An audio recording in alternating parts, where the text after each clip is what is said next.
na nossa conversa final de encerramento de residência. Eu sou a Júlia Lima, sou curadora, pesquisadora, professora, tradutora, algumas outras coisas mais. Eu fui parte do Júlia de Seleção, junto com a Renata e outros curadores e acompanhei os processos dos artistas em residência, tanto da Natália e da Ellie, que estavam aqui em agosto de setembro, quanto do F e da Abigail, que estão aqui agora entre outubro e novembro. O F. Godoy é um artista que vive um trabalho em BH e veio para essa segunda etapa da residência. E a Abigail é uma artista salvadorenha, que também, então a gente sempre tinha um artista latino e um artista brasileiro. Não que brasileiros não sejam latinos, mas essa é sempre uma questão. Mas assim, nós somos latinos. Então sempre um brasileiro e um artista da América, de outro país da América Latina. E aí a gente teve essa mesma conversa com o grupo anterior, de artistas residentes, que é para um pouco discutir a produção deles, alguns trabalhos que esses artistas já realizaram, e mostrar um pouco, não necessariamente resultados, porque nem tudo que a gente faz precisa chegar em algum lugar, mas parte desse processo que foi participar da residência aqui na Adelina, esses 2 meses que eles tiveram para desenvolver alguns trabalhos, ou desenvolver pesquisas aqui em São Paulo. Então a gente vai começar com a Abigail ou com o F?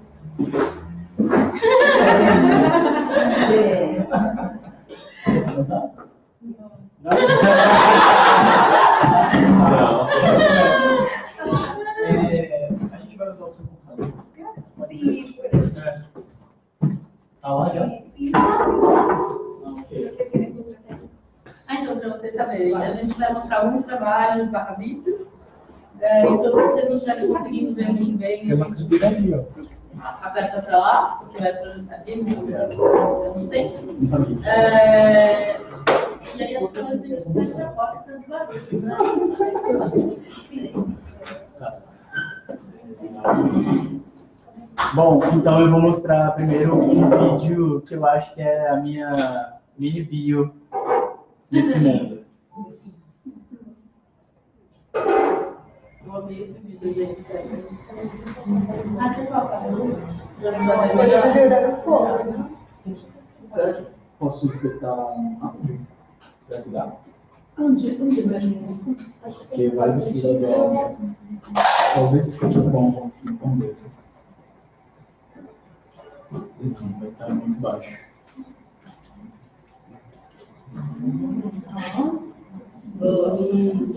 Obrigada. Tem caixa, F? Tem essa caixinha, vou ver se dá. Boa, dá. Porque aí eu tenho que colocar aqui no projetor, não é? Pode ser. Eu acho que ele já está saindo aqui, então tem que colocar nele.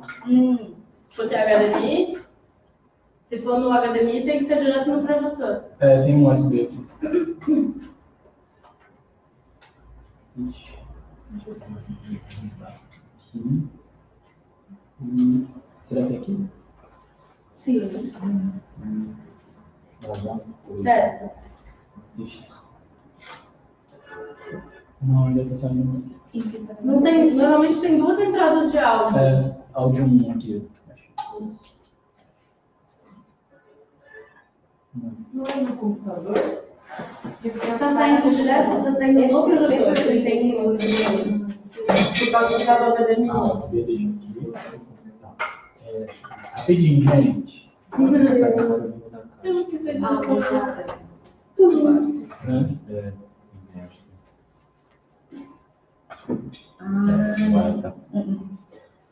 Aqui esse computador não vai ter esse. Não. Push. Não tem. Mas tem uma legenda. Põe no volume máximo que der e aí. Isso, tá. Então vamos lá.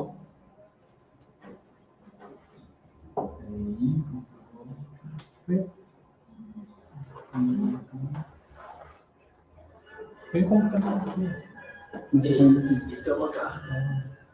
Quando eu ainda era uma criança, minha madrinha disse que se eu não comesse direito, eu ficaria tão magro que ela me colocaria no envelope de carta e me enviaria de volta para a casa dos meus pais. Meu nome é F. Não é a letra F, e sim a junção das letras E, F e L. Dá pra ler de trás pra frente. Me chamo assim por escolha própria. Meus pais escolheram um nome para que eu usasse durante a minha vida inteira. Mas depois de um tempo, logo quando completei 25 anos, incomodado, resolvi mudar a forma com que as pessoas pudessem se dirigir a mim. Por mais que eu tivesse descoberto há um tempo atrás, numa toalha de papel de fast food, que meu nome significava domador de cavalos. Daí por diante, minha paixão por animais, que já era considerável, aumentou. Assim como a lista de animais que eu mais gosto. Eu me apaixono por tudo, todo o tempo. Me apaixono por coisas que se parecem com pessoas. Me apaixono por plantas e animais que demonstram comportamentos semelhantes aos dos humanos. Todos os dias da minha vida são recheados por essa sensação que até agora eu consigo definir como paixão, mas que pode ser facilmente trocada pela palavra afeto. Gosto de pensar que tudo pode ser reorganizado neste planeta, que todas as cores presentes nos objetos que nos rodeiam, sem dúvida alguma, alteram realmente o nosso corpo, assim como ficar com fome. Descobri uma miopia com 7 anos de idade, fazendo um teste de visão no colégio em que eu estudava. Fiquei maravilhado com a ideia de colocar um óculos no meu rosto. Talvez por esse motivo, me pego apaixonado pelas várias formas de ver à distância todas as coisas como se estivessem próximas. Já faz algum tempo que coleciono fotos de famílias que não são minhas. Me imagino inserido em cada cena de cada foto toda vez que abro uma dessas vagas. Como se eu estivesse lá. Como se eu tivesse feito parte realmente daquele dia que foi congelado neste pedacinho de papel fotográfico antigo. Depois disso, carregado de inspiração, tento cobrir aquilo tudo com o que me cobriu de sensações, sejam elas recebidas ao ver a foto ou por algo que me ocorre durante o processo de criação.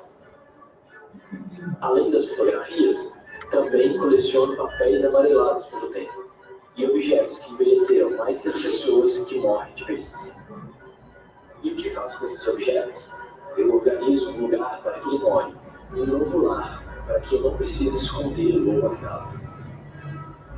Agora que você já tem uma ideia ilustrada de quem eu posso vir a ser, vou contar um pouco do porquê da existência desta carta, ou pelo menos o que pretendo com ela. Com essa carta aberta, quero encontrar mais descobertas e histórias para contar. Procuro por mais objetos, do objeto que já foi de seu afeto.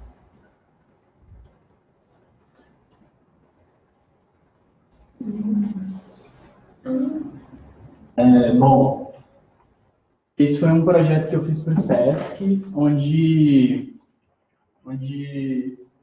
a proposta era recolher objetos das pessoas para criar alguma coisa, que eu não sabia o que era ainda. Mas o que eu queria fazer mesmo era pegar os objetos e transformar eles, tipo, recortar eles, distribuir eles como um inventor e dar uma nova vida para eles. Mas durante o projeto, ao receber os objetos, assim, eu vi que não era isso. E aí eu fiz um grande painel só colocando o objeto de cada pessoa, porque elas cobravam isso de mim, sabe? Querendo ver a sua coisa exposta, como se ela pudesse estar ali. Então, virou um grande painel de pessoas dentro do espaço comum do SESC. E aí eu acho que esse vídeo ele é um vídeo que fala um pouco de mim e que seduz as pessoas a irem ao lugar me entregar alguma coisa e fazer parte dessa vida minha. Assim. Essa casa que aparece é a minha casa mesmo, os objetos todos são meus objetos. Eu escrevi esse texto pensando em tudo o que acontece mesmo e construí esse vídeo. Esse foi um dos projetos que eu enviei. Você chegou a ver esse vídeo? Eu enviei no portfólio o link do vídeo e uma carta. E uma carta, claro. Escrevi algumas aqui também, mas ainda não enviei. Tá, aí eu vou mostrar agora com o vídeo.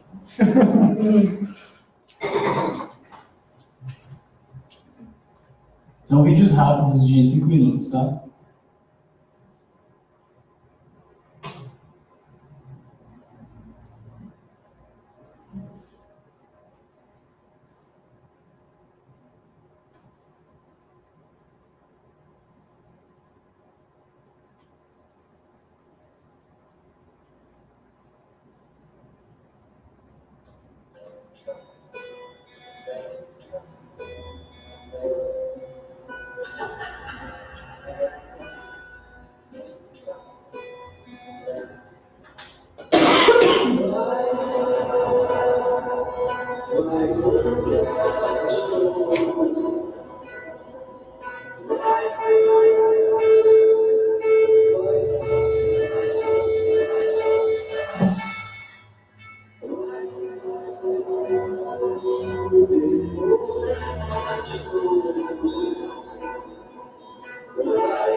Esse foi um projeto que eu fiz no Bolsa Pampulha, que é uma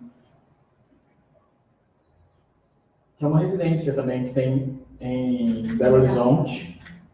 E aí eu criei uma lenda do Menino Capivara, também circundada por ilustrações. Eu fiz um livro de 50 páginas, onde algumas páginas eram em branco mesmo, porque essa história ela não estava inteiramente escrita, então ela foi escrita por imagens. E eu tive a necessidade de criar isso real, né? Criar um menino capivara mesmo. E aí essa máscara que eu uso foi feita por um grupo de teatro de bonecos que tem lá, que chama Pigamaleão. E lá em BH, eu não sei se aqui também tem as capivaras, como que funciona, tem, né? Né? E lá é na Lagoa da Pampulha, onde esse animal ele é um animal marginal. A capivara se reproduz muito rápido e é um roedor, é um rato gigante. E aí a prefeitura criou uma licitação para empresas pegarem esse caso, porque era um problema para a cidade. Elas estavam com uma superpopulação de capivaras. Exato. E aí eu vi um vídeo na rede pública de TV, na Rede Globo, no MGTV, onde tinha um repórter que eu achei surreal. Ele falava das capivaras comendo o jardim de Guilherme, que é um jardim que está em frente ao museu. E aí as capivaras estavam lá roendo todo o jardim, toda a beleza do jardim, que era um prato cheio para elas. E aí esse vídeo me despertou, assim, eu falei assim, gente, eu tenho que falar sobre isso. É isso. Isso já é muito surreal na nossa realidade, sabe? E aí eu peguei esse vídeo, dei uns prints nele, mandei como projeto, falei que para mim as capivaras comendo o Jardim de Burle Marx já é arte contemporânea.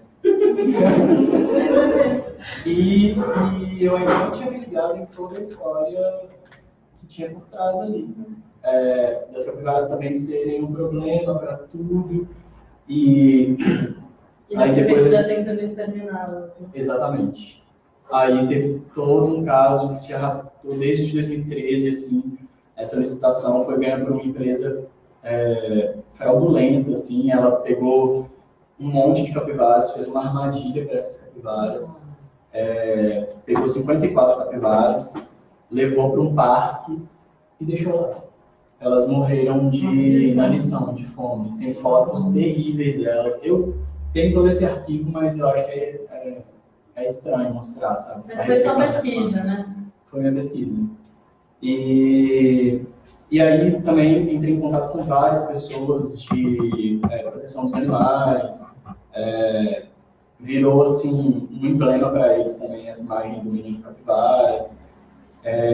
Eu tinha pensado também em trazer uma outra pessoa, sabe, para fazer esse personagem. Mas aí depois eu falei assim, não, eu me sinto um pouco marginalizado também, eu acho que sou eu. Você já tinha feito performance antes disso? Sim. Então não era tão estranho para você. Não, mas assim, tão alheio, eu queria ver de fora, sabe? Você queria ter uma experiência de um terceiro. Por isso que eu fiz os vídeos e faço as fotos para eu poder... Sim, também se enxergar.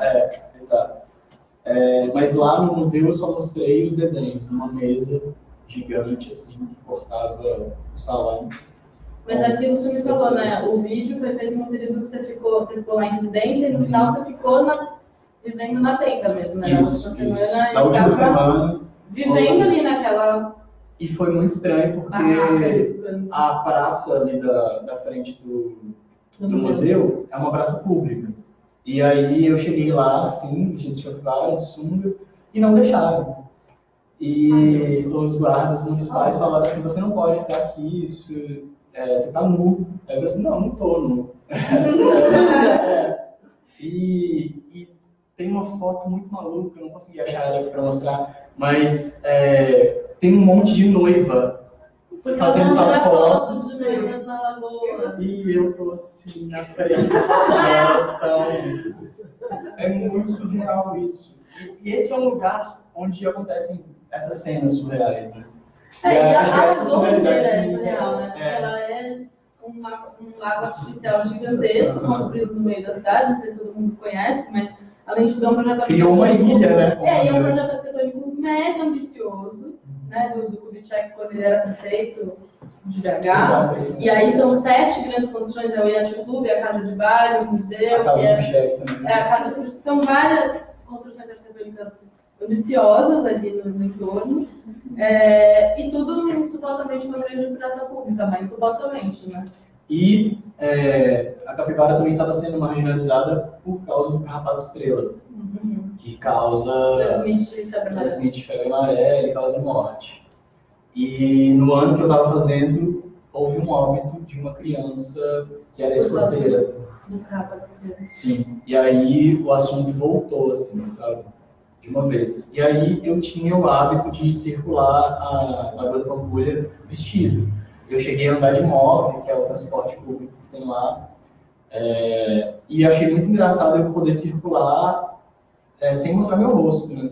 É claro que é uma figura bondosa, né? Eu estou usando tons de rosa, tons de azul, mas eu peguei um transporte público, eu paguei com a cabeça. Ninguém falou nada. Mas tinham pessoas que gritavam para mim, assassina! Houve muito isso. Foi violento. Foi estranho isso. É igual aqui quando teve o surto de febre amarela, as pessoas matavam um macaco. E o macaco não tinha nada a ver com a história. Exatamente. É o mosquito que transmite. O macaco vem até para avisar. E aí o pessoal matava o macaco achando que ele que transmitia.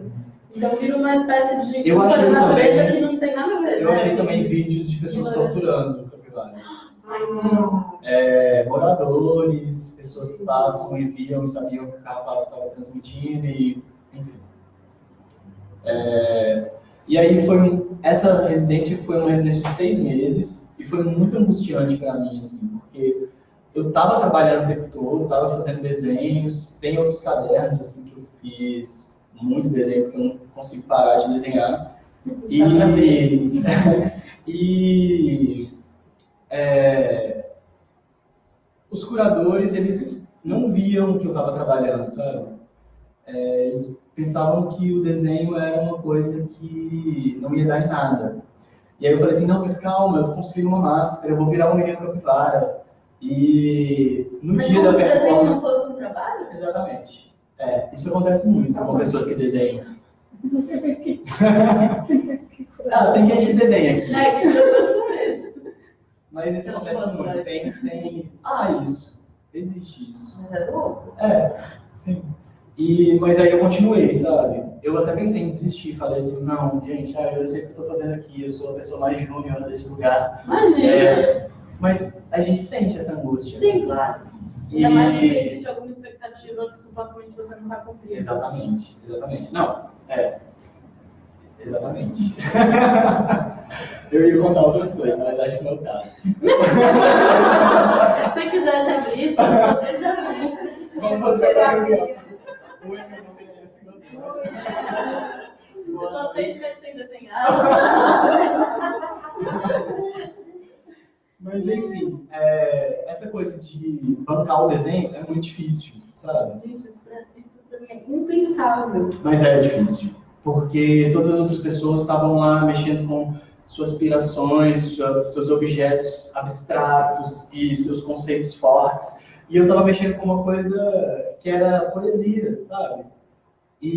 Mas você tem a coisa mais conceitualmente forte do que um desenho? Eu também acho. Que é tipo a epítome da abstração. Eu sinto isso, mas... Da abstração no sentido não da vibração dessa abstração, mas...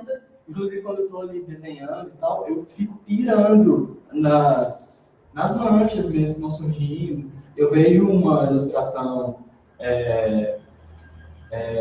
figurativa como... um conjunto de abstrações, né? Exato. Não, e o desenho, ele demanda, e não é à toa que quando a gente pensa, né, assim, bem antigamente, para os gregos, as artes maiores eram a arquitetura e a pintura, mas tudo vinha do desenho. O desenho era a arte maior. Fora a poesia, claro, que para eles era entre as artes maiores a arte maior, mas se você for pensar no visual, o desenho era a base de tudo. Você não tinha nada sem desenho. E você não tem arquitetura sem desenho, você não tem pintura sem desenho. Que loucura é isso? Eu não consigo largar, não. Não, a gente pode ver, até ia deixar para comentar isso depois, mas acho importante. Vocês puderam ver o ateliê que ele ocupou aqui, e ele de fato ocupou. Eu acompanhei todas as residências, todos os artistas, e eu falei pro F, ele foi quem, entre os artistas que vieram, entre os 4 artistas, quem mais se apropriou desse espaço. Todo cantinho, toda parede, todo pedaço, a pintura foi dele, botar o galho ali dentro foi ele, a cama dele está ali dentro. Então ele está dormindo aqui, se transformou de fato num espaço absolutamente apropriado por ele. Tudo está ocupado e coberto e preenchido por esses personagens que ele vai criando e encontrando. E tem muito trabalho, tem muito desenho. Se vocês forem ver, de fato, mais os cadernos, mais os desenhos avulsos que estão meio guardados. É um corpo de trabalhos imenso que foi produzido aqui dentro. É diferente, por exemplo, do trabalho da Abigail, depende do ateliê, mas também depende da rua. Não que o do F não possa depender, a gente viu, a performance foi feita em público. Mas existe uma coisa desse núcleozinho, desse mundinho de onde tudo parte, que foi nesse contexto, foi quem mais transformou o ateliê, inclusive, né? De ter trazido a cama, de ter pintado a parede. A primeira vez que eu vim, bem no começo da residência, ele já tinha pintado a parede. Foi uma das primeiras coisas que ele fez. Eu fiquei meio chocada. Falei, nossa, eu nem podia. Vocês deixaram? Deixa eu mandar um e-mail aqui só para confirmar. Não, sabe? Mas eu acho que essas coisas aí, tipo, pintar a parede, começar a deixar minhas coisas mesmo, é para me sentir meio em casa. Né? Porque eu acho que sem isso eu também não consigo trabalhar, sabe? Se eu deixasse tudo limpo, eu acho que Ia Porque ser... não é o seu ambiente, né? O seu Exato, mas eu universo. ficava assim, eu vinha na Abigail, aí eu respirava no povo. Eu voltava pra lá. Porque tem que ter um cômodo da casa que você respira. Né? Yo Ou hacía lo vários. contrario, yo iba para allá, me iba. Foi bom isso. A gente se completava um pouco, né? Ainda. Tá, eu vou mostrar mais um então. Que agora foi feito na rua mesmo, com as pessoas. É o de Montevidéu? Isso. Aí, eu-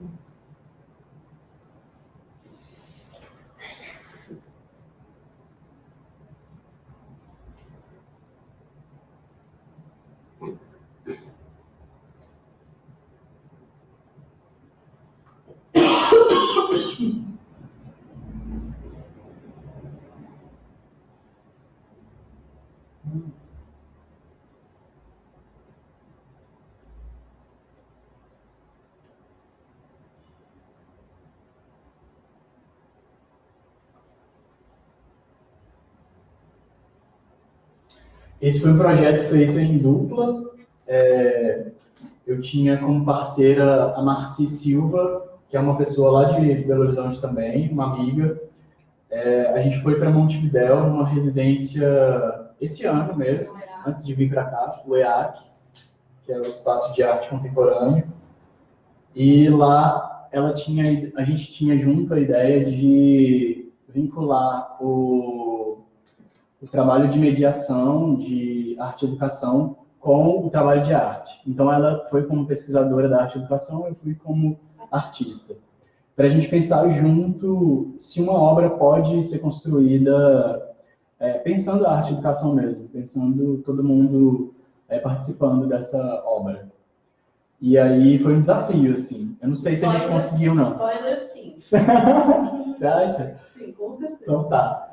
Aí a proposta lá foi trocar objetos com as pessoas, claro. Às vezes não objetos também, às vezes só uma vivência ali de estar convivendo com essa pessoa já era uma troca. E eu transformava a pessoa em um objeto. Então todas as pessoas que eu conheci foram transformadas em aquarela sobre objetos. Objetos que eu encontrava perto de onde eu conhecia a pessoa, ou objetos que eu encontrava dentro do espaço de arte, que é uma antiga cárcere, que estava em construção ainda. Ela estava em construção não, estava em reforma. Então tinha muita caçamba, tinha muito lugar para eu encontrar objeto para virar gente.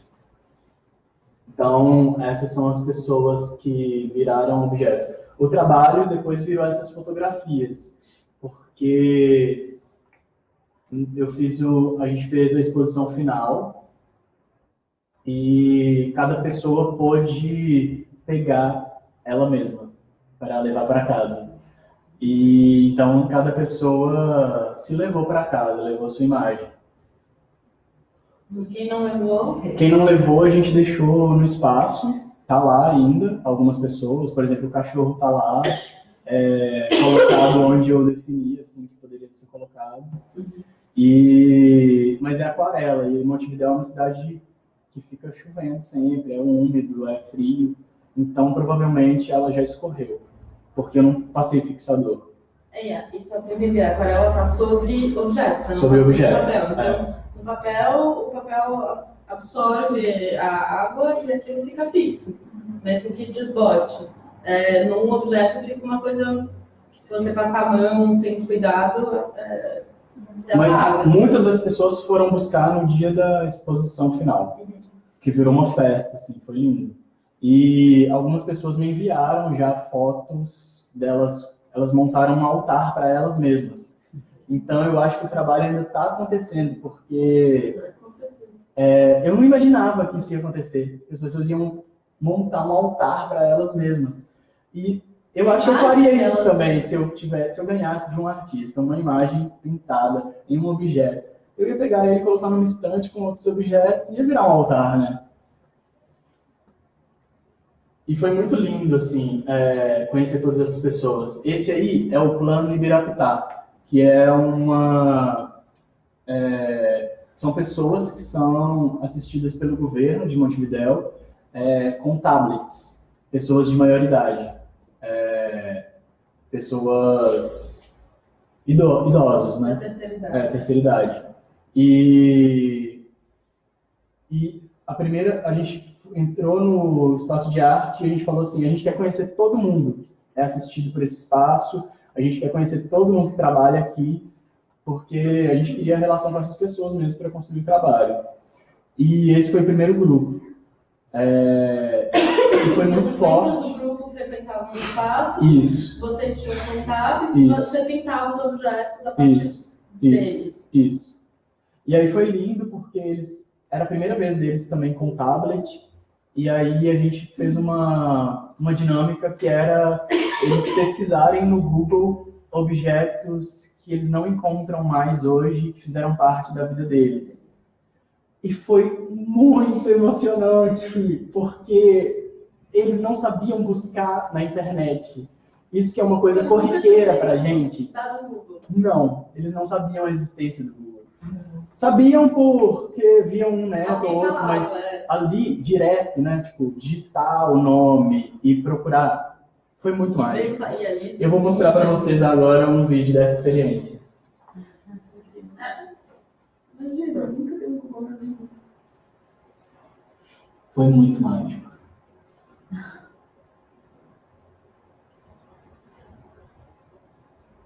Deixa eu ver se está aqui. Tá aqui. Vai demorar um pouquinho, mas já abriu. E foi mágico porque eles também aprenderam a descarregar as imagens, né? E aí eles voltavam a imagem, depois nos encontros seguintes que a gente teve com eles contavam pra gente, mostraram para os netos, aí traziam outras histórias. Então foi uma troca muito linda. A gente não trocou objeto, a gente trocou essa vivência com eles. E aí eles escolhiam sempre coisas afetivas, provavelmente. Né? Isso. E aí eu desenhei todos eles. Era um trabalho incansável no ateliê, porque eu ficava virando à noite desenhando as pessoas. Foram mais de 50 pessoas. Você fotografava eles antes? Fotografava eles, pedia para fazer uma fotografia, aí fazia parte da fotografia. Aí aqui é um vídeo que eu montei com toda a experiência que a gente teve com eles.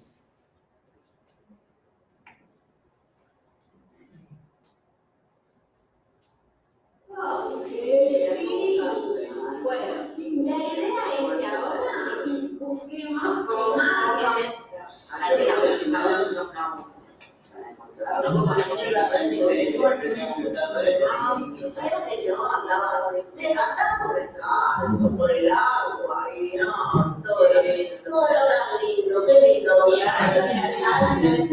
Pero arreglaba campo.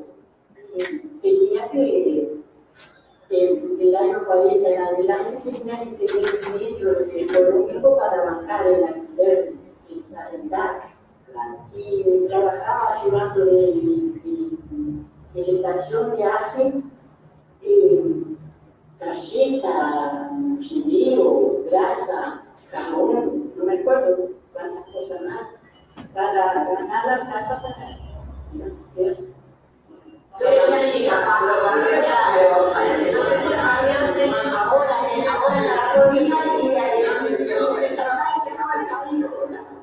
el párrafo se casó, y con la cura se casó con la chica de música. ¿Cómo va a ser?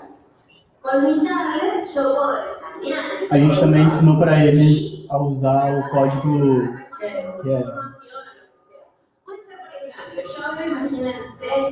Porque ia fazer parte de uma ação. Eles iam na galeria que a gente montou para eles, com os objetos deles pintados, com códigos QR, com esse vídeo. Aí já era a galeria que a gente montou para eles. Aí eles recebiam um projeto com a foto deles que a gente fez, e aí eles descarregavam isso para o tablet deles. Aí salvavam e tinham essa imagem. Eu não tinha só o objeto, mas tinha a imagem do objeto. Exato. E aí já a gente montou todos os objetos que eram eles também. Já tá ali Lá, nesse lugar, vocês estão vendo, é uma cela. Porque o museu lá é uma antiga cárcere. E essa é uma das senhoras que está retratada.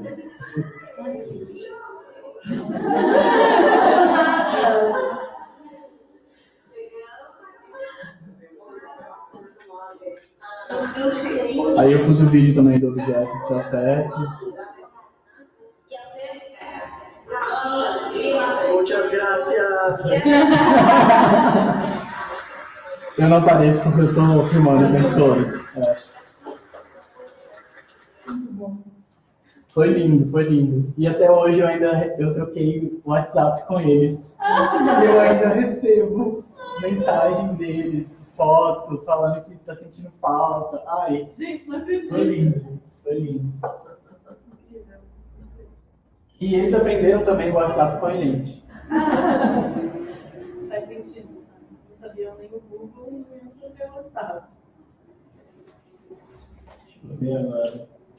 Ah, bom, agora eu cheguei aqui, porque depois dessa experiência de Montevidéu, eu vim pra cá. E aí conheci algumas das pessoas que estão aqui. E comecei a fazer esse livro de seres. Como que eu faço, hein, Só daí? ¿Dónde? En una de las... En una de Ok, perfeito. E aí aqui? No, Roberto, Aqui. Perfeito.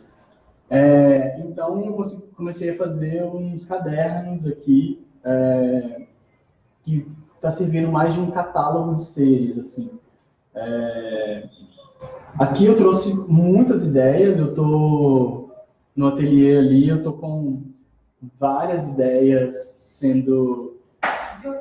Ah, legal, perfeito. Eu posso fazer isso nessa vez.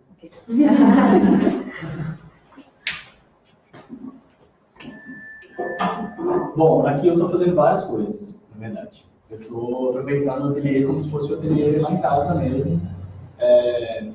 Porque é isso, eu transformei ele em um ateliê casa.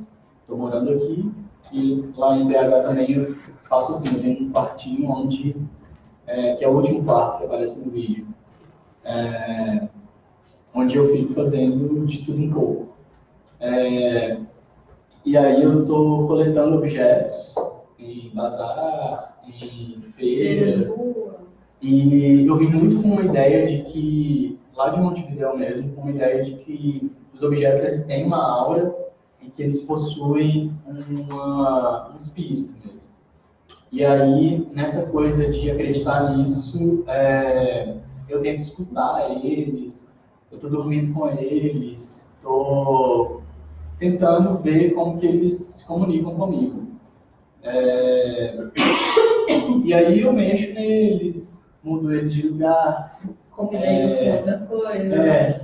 Ou às vezes só converso com eles e não trago eles para casa. E aí alguns deles estão ali. E aí, paralelo a isso, surgiu esse livro de seres. Que é um livro mais fantástico, assim, nesse híbrido de gente, bicho. Esses são os primeiros desenhos das primeiras semanas. Aí as conversas com os curadores foram mudando um pouco os desenhos. Não só com os curadores, porque eu acho que muitas pessoas viraram curadores também, sabe? Ao longo do processo. Porque eu fui alimentado por todas as pessoas que conversaram comigo. Inclusive as pessoas que gritam na rua comigo, ovelha! Sabe? Tipo, esse volume. Ovelha, por causa do cabelo e tal. E aí, isso também trouxe umas respostas para mim também, sabe? Porque as pessoas a gente falou disso. As pessoas gritam muito para mim na rua. E a algumas ovelha são aparece em agressivas. vários trabalhos, né? Assim. E eu não tinha ainda pensado o porquê, sabe? Eu estava pensando muito numa relação do sonho. Esse animal também é um animal. Aí eu comecei a pesquisar o animal, né? Que é um animal bíblico, né? É um animal que foi o primeiro que foi domesticado no mundo. O primeiro animal domesticado no mundo. E aí eu tô me sentindo esse primeiro animal domesticado. E é um animal importante nessa mitologia cristã também, né? Sim. E lá em Montevidéu, eu comecei a pintar cabeças de ovelha paralelo a essa pesquisa. Porque eu não conseguia fazer só uma coisa, né? Eu precisava de fazer várias ao mesmo tempo para respirar também. Parece louco, né? Contraditório, mas faz sentido. Mas é porque uma coisa só não dá. Aí lá eu achei umas fotos em sebos e... sebos não. Sebos sim. Mas lá também tem uma feira de rua, né? A feira de Tristan Navarro. E lá eu encontrei muitas fotos antigas, fiquei com aquilo, peguei essas fotos, não sabia o que fazer. Aí eu comecei a pintar cabeças de carneiro, de ovelha. Porque teve um dia que tinha um cheiro muito putrefo na cidade. E eu tinha comprado uma roupa dessas de esqui, estava muito frio, e aí a roupa era linda, era um verde assim. E aí eu usava só essa roupa, virou meu uniforme. E aí eu pensei no dia que estava cheio de putrefo, que era eu. Eu falei, você tá frio, Esse casaco. sou eu que estou fedendo assim. E eu fiquei com aquilo na cabeça, assim, como uma noia, uma paranoia. Eu chegava no canto, me tirava. E no final do dia a gente tinha feito várias coisas, encontros com computadores, encontros com tal pessoa. Fez isso, aí você disse, eu com certeza. Eu não tomei banho hoje.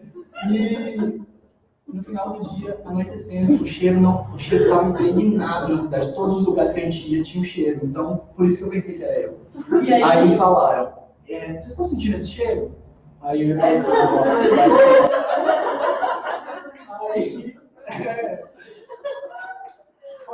a pessoa foi dizer assim, são as ovelhas que chegaram na cidade. Porque elas chegam em embarcações e o porto são muitas embarcações com ovelhas vivas. E elas estão mijadas, cagadas, e umas mortas no meio, com certeza. Pleno processo de... E aí eu falei, gente, é isso. Eu vou fazer todo mundo dessa cidade virar ovelha. E aí eu comecei a pintar todas...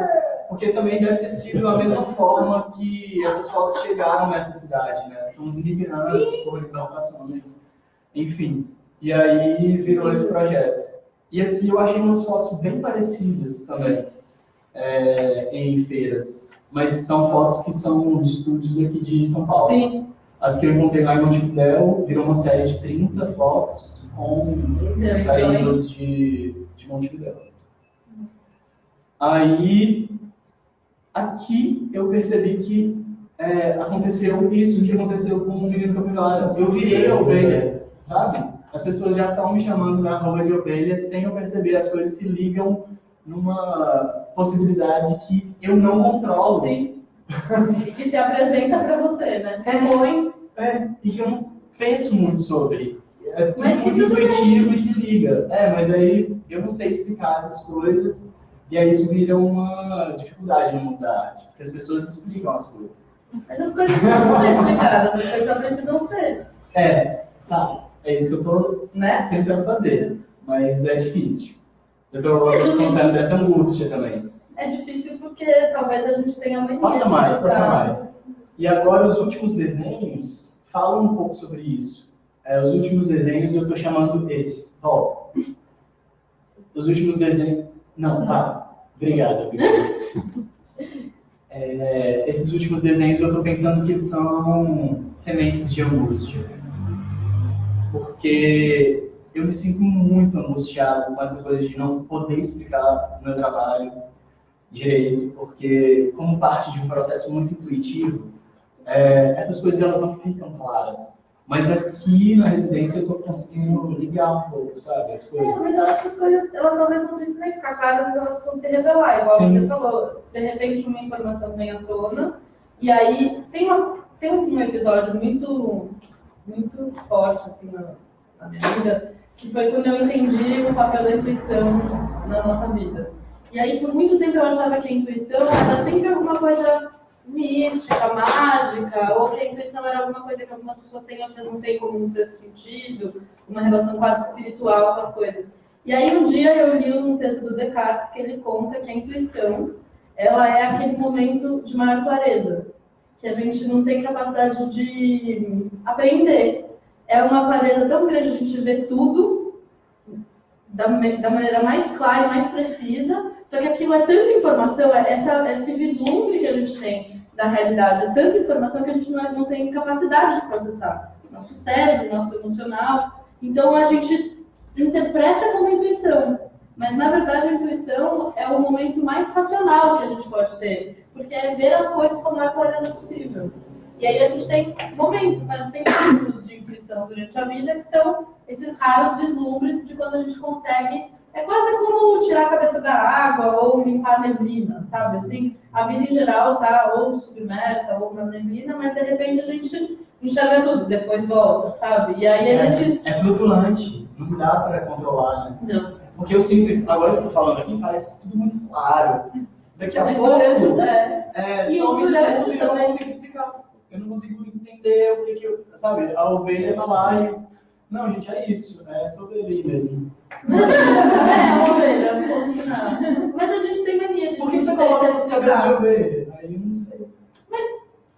Tem uma coisa que eu sempre falo quando eu dou aula, acompanho artista, que eu falo assim, muitas vezes você precisa sim saber justificar por que você está fazendo alguma coisa, mas muitas vezes uma justificativa ótima é porque eu quero. Sabe? O artista tá lá para fazer o que ele quer. Sim. Qual é a necessidade de você ficar racionalizando um processo que vem de um trabalho Mas a intuitivo? gente cobra um pouco isso. Mas eu tô nem aí. Ai, que bom isso. Deixa eu arte querer cobrar a racionalidade de uma coisa que não é racional. A arte é a coisa que menos precisa de explicação no mundo, porque é uma coisa supostamente inútil, sem nenhuma utilidade, sem nenhuma funcionalidade. Não é para comer, não é de vestir, não é de defender, não é de aplicar, não é de morar. A arte, mas é tudo isso. É tudo isso e muito mais. E aí, como você explica isso? É igual você explicar, sei lá, o cosmos. Assim. É tão difícil quanto. Eu sempre me pergunto, mas mas por que isso é arte? Gente, arte as coisas são, não precisa explicar. Bom, aí é isso, gente. É isso. E aqui também, vocês viram no vídeo que o meu nome significa domador de cavalos. Aí eu dei espaço também a acolher alguns cavalos e domar esses cavalos aqui nessa residência. Por isso que vocês podem perceber alguns cavalos aí com algumas intervenções ou só restando aí. E você sabe uma coisa que eu percebi? Quando você, no vídeo da capivara, você bate no jacaré, a gente estava assistindo junto, ele comentou, a presa batendo no predador natural, né? O jacaré que deveria comer a capivara está lá destruindo a pinhata de jacaré. E você viu que tem um jacaré aqui, né? Tem outras imagens recorrentes também. Total. E só um comentário então, para a gente finalizar e começar com a Abigail. A gente estava conversando agora e eu perguntei, que todos esses seres são muito fantásticos, mágicos, surreais. E eu perguntei para ele, você sonha com esses bichos? Ele falou que não. Que é o mais engraçado, assim. Não são frutos de sonho, são frutos de devaneios reais, assim, né? Sim. Talvez seja... Eu sonho com esse aqui, né? Acordar. Bom, é isso. Então...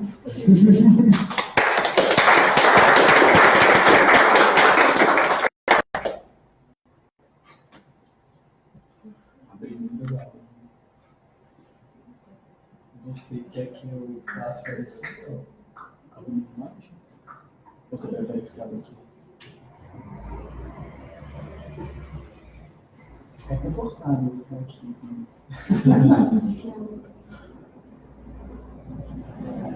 Pode colocar.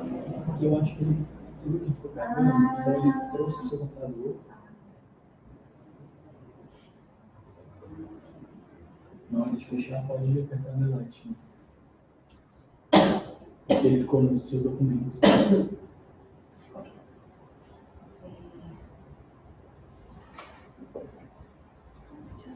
Viu? Uhum. Uhum.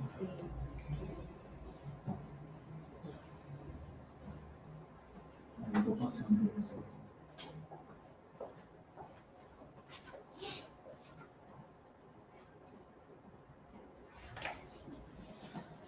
Bueno, llegó la niña ahora. Não tem como fugir. Ordené, seleccioné algunos trabajos y los ordené así como el más anterior hasta llegar al proyecto que se presentó acá en Medellín.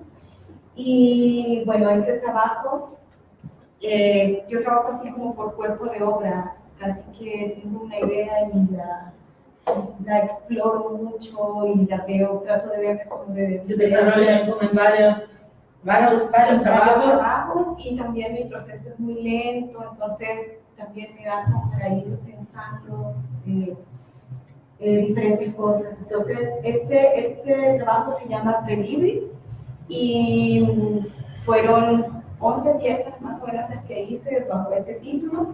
Como soy muy mala para poner títulos, era Prelibre 1, Prelibre 2. Hasta el 11. Entonces, este es un trabajo que lo hice entre 2012 y 2013 y fue cuando comencé a dar un paso de la poesía al lenguaje visual, pero siempre era poesía porque lo que hacía era usar mis textos y también el bordado y la costura, que tienen una relación muy fuerte con las mujeres de mi familia, que yo siempre recuerdo a mi mamá, a mis abuelas bordando, y para mí era muy significativo porque estaba pasando por una crisis existencial muy fuerte, y había una cosa de procesar mucho dolor en ese momento. Entonces, el bordado me remitía a eso, a la acción de reparar cosas, a tratar también de mantener la memoria, porque cuando reparaban cosas, mis abuelos, cuando reparaban una camisa era para que siguiera siendo una. Para consertar, né? Consertar para que você pudesse continuar usando. Entonces, otra de las cosas que creo que marca mucho mi trabajo es que soy una persona que sigue mucho un método en todo. Entonces, una de las cosas que le enseñan a uno cuando aprende a bordar es que la parte de atrás, que es la parte donde se ven los nudos, donde se ve la historia y todo eso, tiene que quedar cubierto, entonces solo se ve la parte linda del bordado. ¿Sí? Y para mí era importante dejar visible esa parte, el reverso, esa parte donde está lo que de verdad más fea, sí, y lo que marca, donde está la huella, donde está eso. Entonces esta pieza todas son de formato pequeño, entonces es un libro de tela que se puede leer y es bordado a mano y el verso completo dice: todas las heridas son tu nombre. Todas las heridas son tu nombre. Todas las feridas son seu nome. Y es un fragmento de un texto más grande. Podemos pasar a la... el anterior era Prelibre 1, este era Prelibre 7 y son, quiero ver, 6 hojas que tienen cosido con máquina de coser un verbo infinitivo. Y para mí esta pieza era, porque de alguna manera estaba considerando como la vida como en círculos. Te comentaba de los ciclos, sí, y de que yo desde muy temprano tuve que pasar procesos de luto. Entonces, había procesos que no se habían cerrado desde siempre, entonces comencé a escribir estas palabras pensando en ellas como que hay un momento en el que uno las vive y pasa el siguiente círculo, pero en ese siguiente círculo no podemos volver a vivir.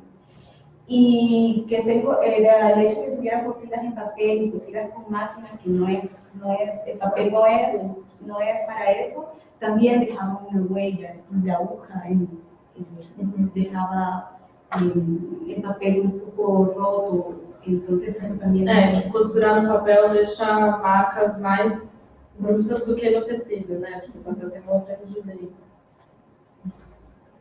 A pessoa pode voltar, inclusive, né? E aí ficava sempre um acabamento um pouco mais também desgastado, né, dos furos da agulha. porque as fibras do papel não deu, né? A fibra do tecido dá lugar para a agulha passar, ela fura mesmo. Nossa.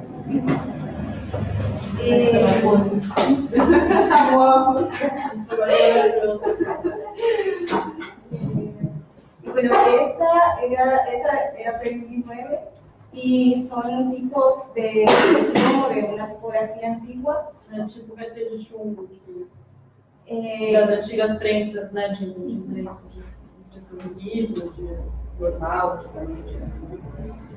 Essas tipografias. Y el verso dice: ningún dolor se olvida. Y también es parte de un texto más grande, y lo coloqué en esta caja de metal, porque también la caja guarda como cierto recuerdo, las cajas uno las suele usar para guardar cositas, Lembranzas.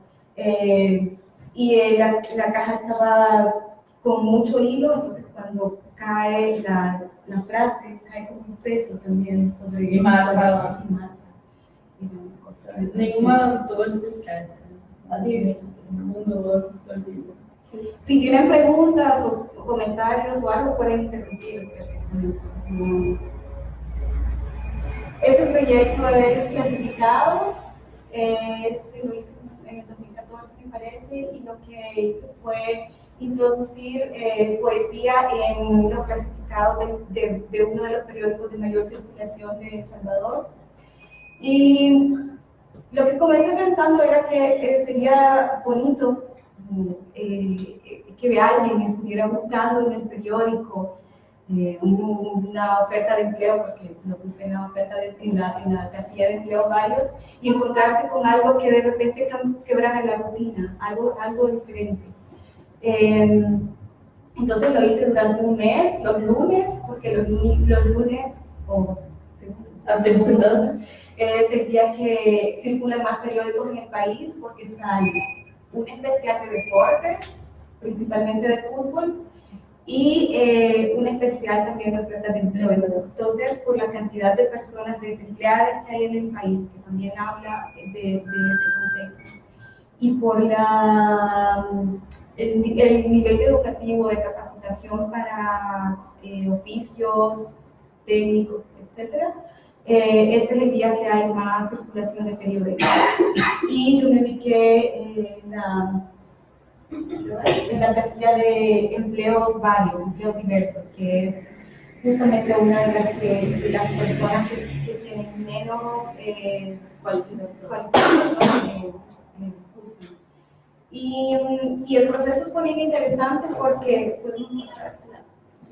Eso es un detalle. Cuando yo envié los textos cuando yo pregunté al periódico por correo electrónico si podía hacer una publicación, me dijeron que sí, que de qué tamaño eran los anuncios, los precios, todo. Cuando les envié los textos, me dijeron que no podían publicar ese tipo de información. Que me parecía rarísimo, porque publican anuncios para clínicas clandestinas de aborto, publican para prostitución, pero eso no lo podía publicar. Y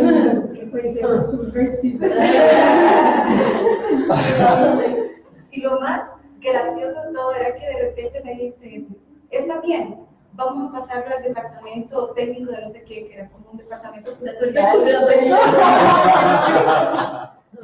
Entonces, esa parte del proceso, lidiar con todo eso, que también da información de con qué estamos lidiando, es más fácil hacer cualquier otra cosa.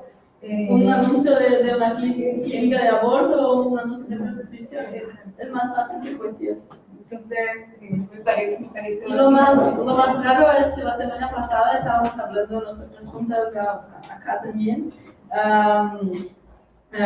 de artistas, não falei português, desculpa, de artistas salvadorenhos. A Abi trouxe 8 artistas históricos e contemporâneos para a gente conhecer e discutir. E aí eu trouxe algumas referências de artistas brasileiros que conversam com a produção salvadorenha. Tem uma espécie de paralelo entre a Guerra Civil de El Salvador e a ditadura brasileira, né? A gente teve vários momentos como esse na América Latina toda, inclusive.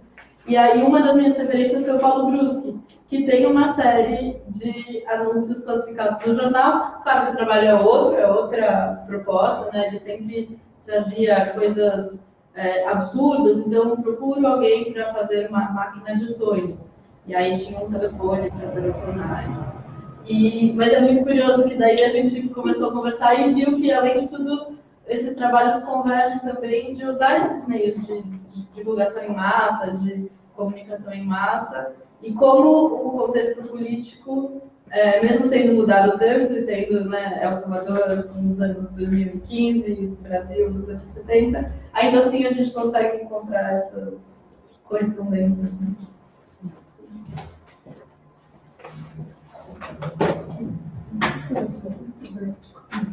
Né? Muito bom.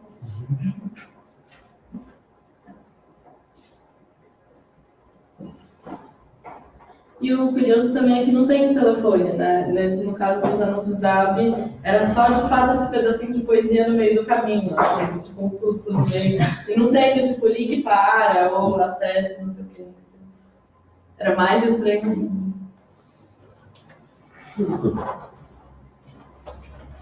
Esse não é ofensa para mim, assim.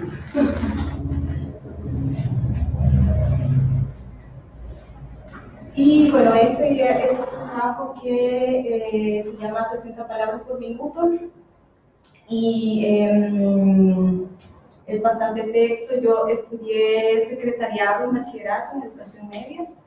En El Salvador, en el sistema público de enseñanza, no hay muchas opciones para estudiar, entonces... Como el ensino técnico do Brasil do Colegio Geral. Solo había dos opciones, que era contador y secretariado, y entonces, bueno, yo soy malísima para los números. No tenía opción. Entonces, ese trabajo tiene relación porque a mí lo que he descubierto es que trabajo con algo más, pero mi trabajo parte mucho de mi memoria, mucho también de mi experiencia. De las cosas que escucha, hablamos de eso la otra vez también, de las cosas que ve, que escucha en la calle, de la gente con quien convive. Exacto, entonces yo estudié 3 años secretariado y luego trabajé 2 años como secretaria. Entonces ese trabajo fue una investigación alrededor de ese campo laboral. Y esta pieza particularmente, que no tiene título,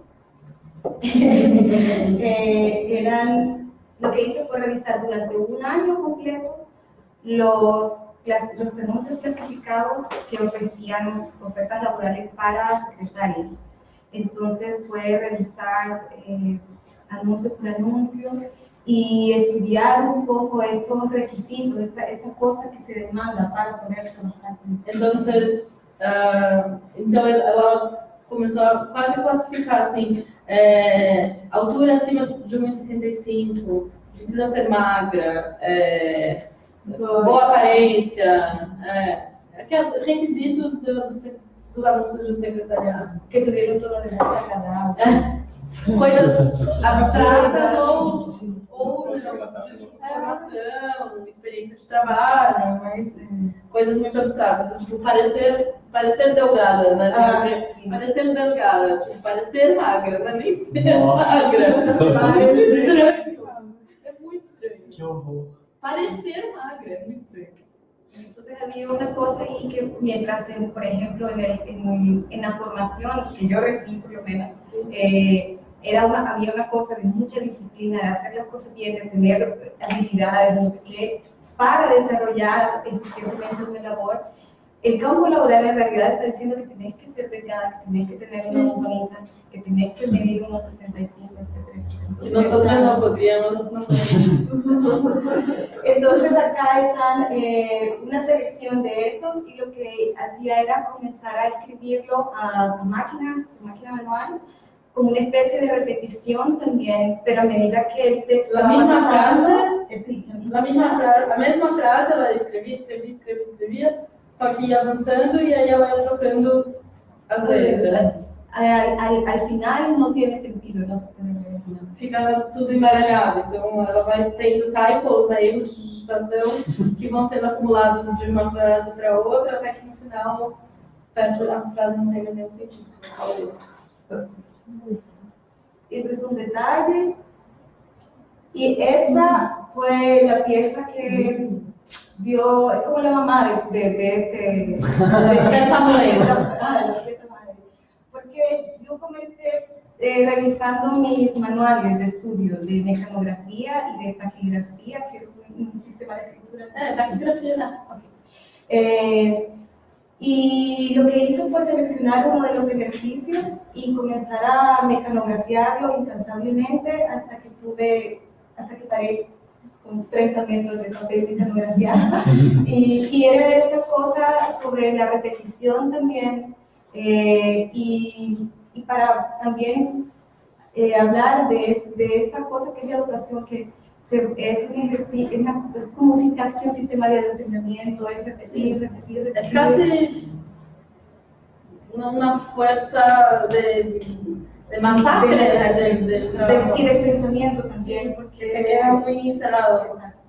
Entonces, eso. Y hay otra, esa es las folhas são costuradas, sí, van cosidas.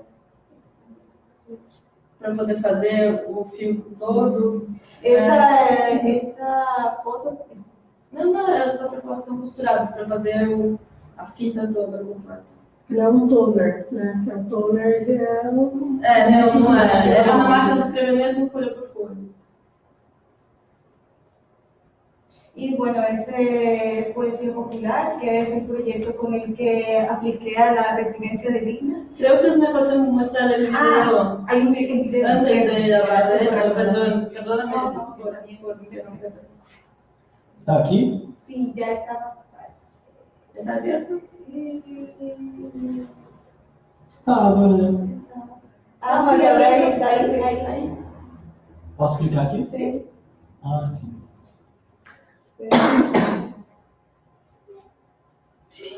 Sí, señor. Sí, señor. Sí, sí, señor. Sí, señor. Sí, señor. Sí, sí. Sí, señor. Sí, sí, señor. Sí, señor. Sí, señor. Sí, señor. Sí, señor. Né? Sí, señor. Sí, señor. Sí, señor. Sí, señor.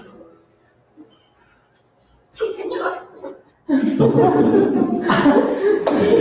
só queria comentar aqui que esse vídeo é maravilhoso. Esse trabalho está numa exposição no Pumex, agora na Cidade do México, que é um museu bem importante na Cidade do México, numa exposição grande, uma coletiva bem grande, refletindo sobre o papel da televisão e como os artistas contemporâneos se apropriam da televisão, da linguagem da TV, de suporte no vídeo, para fazer trabalhos. Então, esse trabalho da Abigail é um dos trabalhos da exposição. Incrível! Mas é com esse tempo mesmo ou esse é só um pedaço? No, es un pedazo nada É más. um pedaço. Porque cuando comencé a hacer ese trabajo de 60 palabras por minuto, tenía varias cosas que me interesaba investigar, como varios lugares a donde me necesitaba volver. Entonces, uno era esto que tenía que ver con mis manuales y con la percepción de mi educación. El otro era cómo desde otras disciplinas y cómo desde otros ámbitos se ha fortalecido o se ha mantenido la imagen de la secretaria del papel y de casi ese orden jerárquico. Mientras que, por ejemplo, en educación, la profesora que enseña mecanografía es un general ahí, en el campo laboral, que ella es la está mujer repitiendo, sumisa, ella sempre o chefe homem e a secretária meio submissa, ou até o clichê da secretária amante. Sim. Acaba se tornando um estereótipo opressor até para a profissão, né? Exacto. Entonces yo hice una lista de libros que hablaban de eso, de canciones, de telenovelas, de películas, etc. etcétera. Pero me interesó mucho más la telenovela. Yo no doy por cerrado ningún trabajo, siento que puedo revisitar Para todos. sim. Uau. É incrível, é um trabalho que você pode continuar fazendo para sempre. Entonces, me quedé con las telenovelas porque tienen una historia muy fuerte con Latinoamérica. Las novelas nacen en Latinoamérica, en Cuba y en Brasil, justamente, y luego esta manera de hacer se exporta para otros países y ahora nosotros tenemos telenovelas con el mismo extranjero. Pero la telenovela es latinoamericana, por definición. Y la otra cosa que también hice fue trabajar con un grupo de secretarias que tenían 15 años, 30 años, de trabajar como secretarias, hacer entrevistas con ellas, preguntarles muchas cosas. Y de ahí surgieron otros trabajos también, pero hay uno también que tiene que ver con la telenovela, que no puse el video, pero era un fragmento de una telenovela en la que el jefe está diciendo que sea una secretaria, y entonces un fragmento de una secretaria que tiene 30 años de trabajar como secretaria diciendo que es ser una secretaria y dar Una mujer empleada. y cómo estos dos contenidos y esos dos conceptos se encuentran así. Son bien chocantes. Y bueno, ahora pasamos a aquí hay una cosa también que tiene que ver con la poesía. Yo comencé recolectando fragmentos de pregón. ¿Fragmentos? Sim, Fragmentos de pregones. pregones são ditos ou coisas gritadas na rua, então aquele famoso na feira em São Paulo que a gente ouve muito, mulher bonita não paga, mas não paga, mas também não leva, né? São ou ditos populares ou frases clichês, aqueles ditos que a gente escuta na rua, muitas vezes em situações populares de mercado, de feira. Exacto. Entonces, a mí lo que me interesaba es que algunas veces al sacarlo de su contexto se tornaba poético, pero que al mismo tiempo tienen contenidos, tienen un nivel no sé, pasan por cuestiones de género, pasan por cuestiones políticas, pasan por cuestiones sociales, económicas, etc. Entonces, eso fue hecho en San Salvador y ese también. Este fue hecho en Guatemala. Es una cosa que suelen decir mucho las personas que venden comida en el mercado. Y adentro de un restaurante. Pero también de repente se volvió una frase muy popular para todo. Por ejemplo, si estás en la casa conversando con alguien y no, aquí la lleva. Entonces, que tiene que ver también con los estereotipos y con esta idea de una manera de belleza. Que es muy machista. Que es muy machista, exactamente. Y lo interesante fue que al colocarlo en ese lugar, las mujeres entraban, se tomaban unas fotos, también en algún momento se vuelve como una ruptura de lo que es una imposición y las personas se transforman en otra cosa. Positivo. Y este es en la Casa del Pueblo. Hay otras que a mí hiciste. Tem outras ali que ela fez em outros contextos, tanto em El Salvador quanto em outros contextos, que estão lá impressas, depois vocês podem ver em algumas fotos de algumas dessas intervenções públicas. Esa fue una expresión que escuché el primer fin de semana que estuvimos aquí, que fuimos a pasear con Renata ahí cerca del mercado municipal. Isso. Y esa cosa de bendición, yo no tenía idea de qué estaba diciendo, pero lo grabé. Porque Estávamos próximos da Sé ali, né? Sí, sí, exacto. Había una cosa en la que la manera en la que las personas dicen las cosas también, hay algo que se come. Y eso fue muy interesante porque cuando lo estaba haciendo las personas pasaban y se reían y comentaban sobre eso, y había un chico que se quedó ahí y me decía, esto no da para ser vegetariano, y nos quedamos platicando un rato. Entonces, ¿cómo las personas personas también activa la gente que está en la calle en septiembre. Es mi idea. Eu adorei que você deixou o Haddad Manu.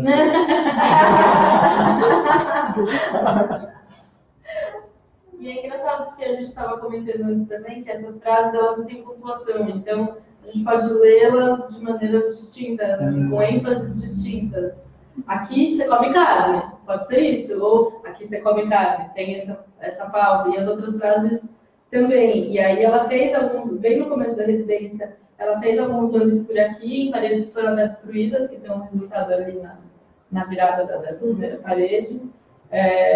E foi desenvolvendo essa pesquisa com os ditos locais, né, com essas frases que a gente escuta aqui.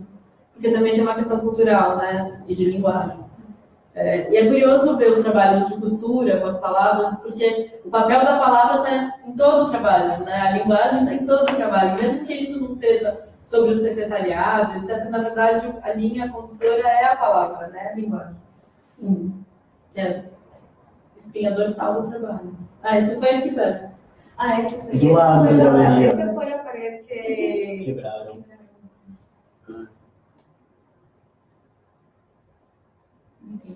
É a última. Porque a parede está aqui, né? Não existe mais essa parede.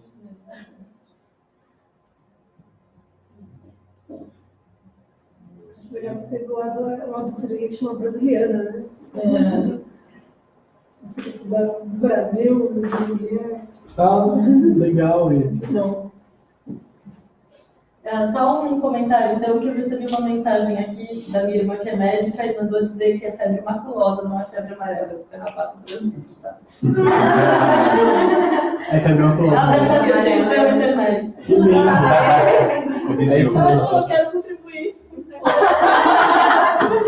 Perfeito. Deixa eu contribuir um pouco para a apresentação. Gente, acho que é isso. Alguém tem alguma pergunta ou algum comentário que quer falar alguma coisa?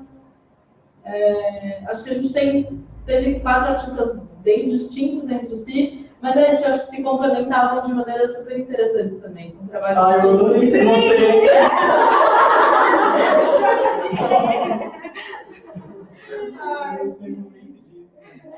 Nada por acaso, gente. Não, com certeza não. E acho que eu queria terminar até nosso encontro de hoje, então, dizendo que quando o F mandou o portfólio para a seleção do júri, uma das coisas que me fez querer que ele viesse é que ele termina a carta dizendo eu acredito nos sinais.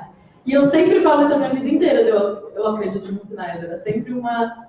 então vai acontecer alguma coisa, aí alguém fala que vai, eu leio isso como um sinal e falo, não, acredito nos sinais, aí eu vou fazer aquilo.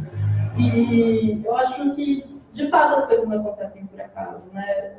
Todos os artistas, os 4 artistas da residência fizeram muito sentido, fez muito sentido que fossem esses durante esses mesmos períodos. Então, o trabalho da Elide Bernardini, que é uma artista trans, lidava muito com questões de gênero, e o trabalho da Natália, na época, que estava aqui entre agosto e setembro, era um trabalho numa pesquisa sobre o feminismo, mas que lida muito com as questões de gênero. E agora, esses 2 trabalhos que eu acho que têm 2 lados da mesma moeda, sabe?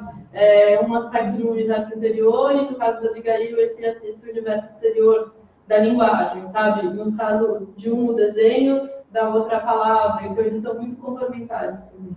Eu queria, já que ninguém falou nada mais, agradecer. E agradecer por me mostrar. Mostra. Que maravilhoso isso. Uma dorinha só na página.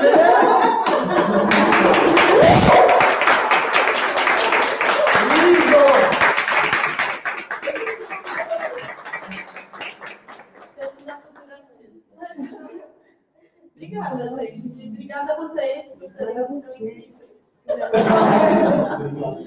Então, os 2 trabalhos juntos. Desenho e a frase. É muito... Vamos fazer um livro.